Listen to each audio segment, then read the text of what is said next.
goodness. Oh my goodness. So I haven't gone live in forever. And I start to, and now my camera's acting weird. I start to go live and it won't let me. I realized it yesterday, but I didn't remember. And I have no idea why it's not allowing me. It is 6. Can y'all see that? Can't see it. On my other clock, I haven't changed my battery in my old school alarm clock. But it is 6 a.m. It is 6 a.m. I gotta give me a clock because that's important. Because, and darn it, I have an extra light on that I normally don't have on, and I'm not about to get up to turn it off. Because I am sharing with you guys how I do my devotion in the morning. This is my prayer area. This is literally my prayer closet. No, you cannot see inside because that's the holies of holies, okay? Y'all in the inner court right now, and this is about as much as y'all gonna get. In here is my journal, affirmations, scriptures of what the Most High says about me, stuff that I'm dealing with, people I'm praying for. Yes, you're in here. And because I'm a techie, I have multiple physical Bibles, but I really enjoy and yes, it's a Band-Aid on my, blocking out the camera, but I really enjoy my Bible on my app, on my computer. Y'all can't see nothing. It's fine. So, I have the Bible app, and it's really cool because on here, you got multiple versions, and we are reading Deuteronomy chapter 1. Chapter 1. And why? Why do we do this? We do this because this is how we get to know the Most High. This is how we get to know the one who puts the air, the oxygen in our lungs. The one who wakes us up every morning. Even if we acknowledge him or not, it is him that does it. And so if we want to get to know him, his true character, his true identity, reading his word is how to do it. Where do we begin? In the beginning, the first 5 books. Now, this is the 5th book, and it starts out with a summation of what happened when they came out of Egypt. They, as in the Israelites, to Israel.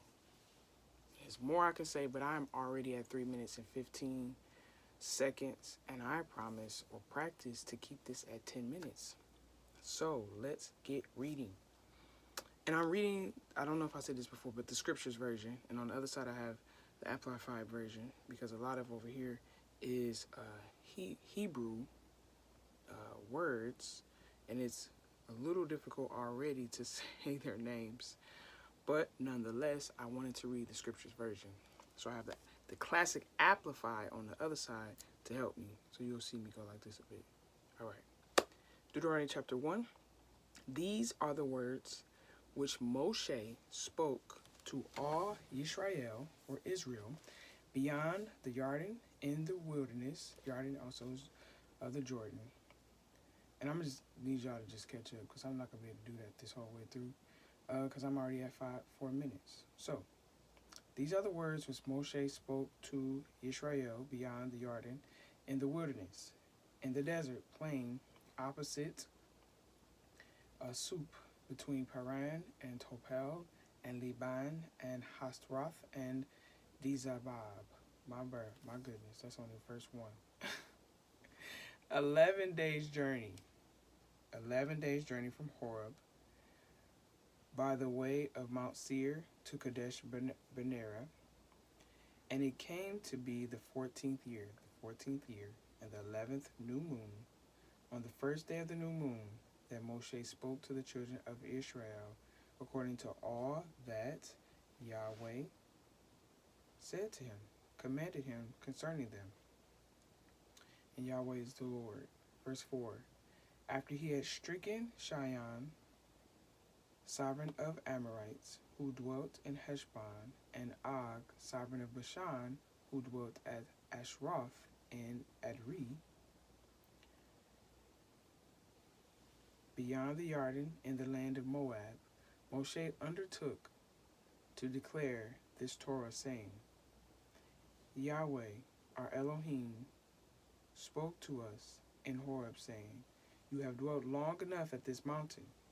Turn and set out on your way, and go unto the mountains of the Amorites, and to all the neighboring places, in the desert plain, in the mountains, and the low country, and in Negab, and on the sea coast of the land of Canaanites, and to Lebanon, as far as the great river, the river Euphrates.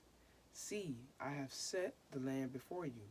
Go in and possess the land which Yahweh swore to your fathers, to Abraham, to Isaac, and Jacob.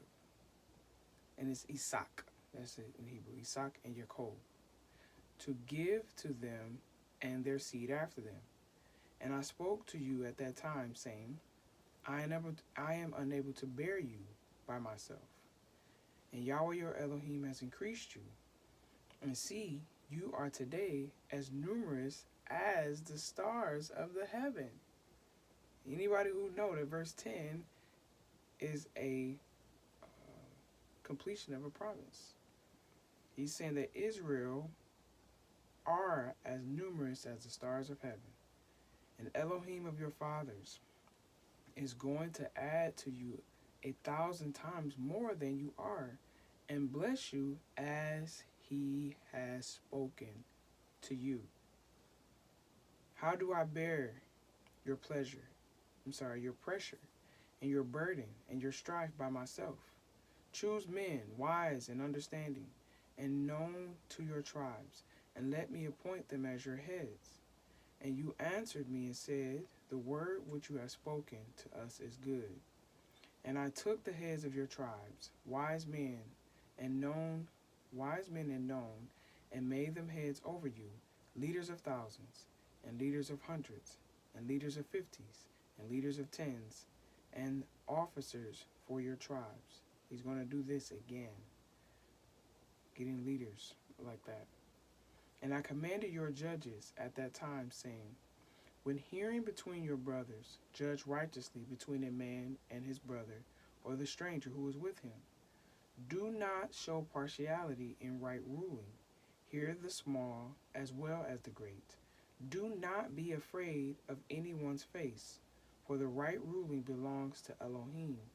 And the case which is too hard for you, bring it to me, and I shall hear it. And I commanded you at that time all the words which you should do. Then we set out of Horeb, and went through all the great and awesome wilderness which you saw on the way to the mountains of the Amorites, as Yahweh your Elohim has commanded us. And we came to Kadesh Barnea, and I said to you, You have come to the mountains of the Amorites, which Yahweh your Elohim is giving you. See, Yahweh your Elohim has set the land before you. Go up and possess it, as Yahweh Elohim of your fathers has spoken to you. Do not fear, nor be discouraged. I have one more minute. I'm at verse 22, and this goes to 46, and I'm not going to stop. This one's just going to be a little longer. Verse 22. And all of you came near to me and said, Let us send men before us. Now these are the Israelites saying to Moses, let us send men before us, and let them search out the land for us, and bring back word to us of the way by which we should go up, and of the cities into which we should come. Now, that's a little different than what verse 21 just said. I don't know if y'all caught that. Verse 23. And the matter was good in my eyes. This is Moses saying, the matter was good in his eyes. So Moses took 12 of your men, one man from each tribe.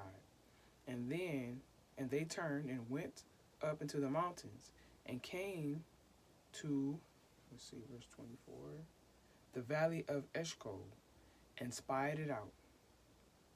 And they took some of the fruit of the land in their hands and brought it down to us.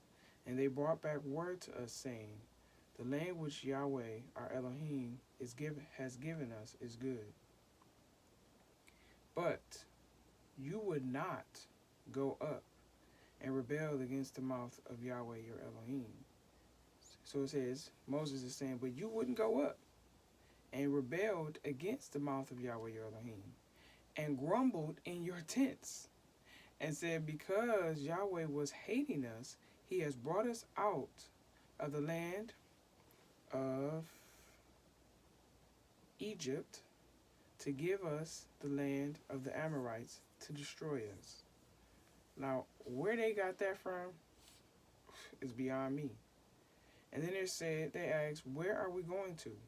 Our brothers have made our hearts melt, saying, the people are greater and taller than we, and the cities are great and walled up to the heavens. And we saw the sons of Anakim there too, which are giants. Then I said to you, have no dread or fear of them. Yahweh your Elohim is going before you. He does fight for you, according to all he did for you in Egypt before your eyes. And in the wilderness, where you saw how Yahweh your Elohim has borne you. Like he's trying to remind them. Like he was there for them. He has borne you as a man bears his son, and all the way that you went until you came to this place. Yet, in this matter, you are putting no trust in Yahweh your Elohim, who is going before you in the way to seek out a place for you, to pitch your tents, to show you the way you should go, and fire by night and cloud by day. And Yahweh heard the voice of your words, and his wrath, and was wroth. He was angry, and took an oath, saying, not one of these men of this evil generation shall see that good land of which I swore to give your fathers, except for Caleb, and Caleb son of Yephaniah, he shall see it, and to him and his children I give the land on which he walked. Hey, because he followed Yahweh completely. And Yahweh was enraged with me for your sake, saying, you do not go in there either. Moses couldn't even go either. Joshua, the son of Nun, who stands before you, he shall go in there. Strengthen him, Moses, for he shall cause Yisrael, to inherit it. And your little ones and your children, who you say, the 12 men who went to spy out, they came back and said, you say are for prey, who today have no knowledge of good and evil, they are going in there. And to them I give it, and they are to possess it. But you turn and take your journey into the wilderness by the way of the sea of reeds. Then you answered and said to me, we have sinned against Yahweh. We ourselves are going up. We're going to fight as Yahweh our Elohim commanded us. We're going to do it. And when each one of you had girded on his battle gear, you were ready to go up into the mountain. It's a little late. It's just a little late. And Yahweh said unto me, say to them, do not go up and fight, for I am not in your midst. But you would not listen, and rebelled against the mouth of Yahweh, and acted proudly, and went up into the mountain. Then the Amorites, who dwelt in that mountain, they came out against you, and chased you as bees do, and drove you back from Seir to Hormaiah. And you returned, and wept before Yahweh. But Yahweh would not listen to your voice, nor give ear to you. My. So you dwelt in Kadesh many days, and remained there. May Yahweh add a blessing to his already blessed word. I am going to pray, and I'm going to post this to Facebook. I'm just flabbergasted by this whole situation this morning. But may Yahweh bless you and keep you. May Yahweh make his face shine upon you and show you his favor. May Yahweh lift his countenance upon you and give you shalom, which is peace. Nothing missing, nothing broken. Have an excellent day, and I will see you back here tomorrow. I am going to record a video or post a video. I was about to say go live. I'm not sure what's about to happen. Monday, Tuesday, Wednesday, Thursday, Friday, we're going to be reading the Torah. On Saturday, we're going to have a special video about the Sabbath. And on Sunday, we're talking about, is Sunday or Saturday the day? And we're going to be discussing the history of how, what is it? The American history, the church history, the actual history that are in history books on how it became to be the way that we have it today. And hopefully that will cause us to think and ask questions and pray and finally get this thing right. Because I don't know about y'all, but I'm ready to see Yeshua. I'm ready to see him crack that sky. But obviously we got some stuff to do because he coming back for a church without spot or wrinkle. One whole church. Not with isms and schisms. I figure if it's going to be long, I might as well say what's on my heart. But yeah, he's coming back for oneness. And so, this is me playing my part to help us to get to oneness. I love you all. Have an excellent, excellent, excellent day.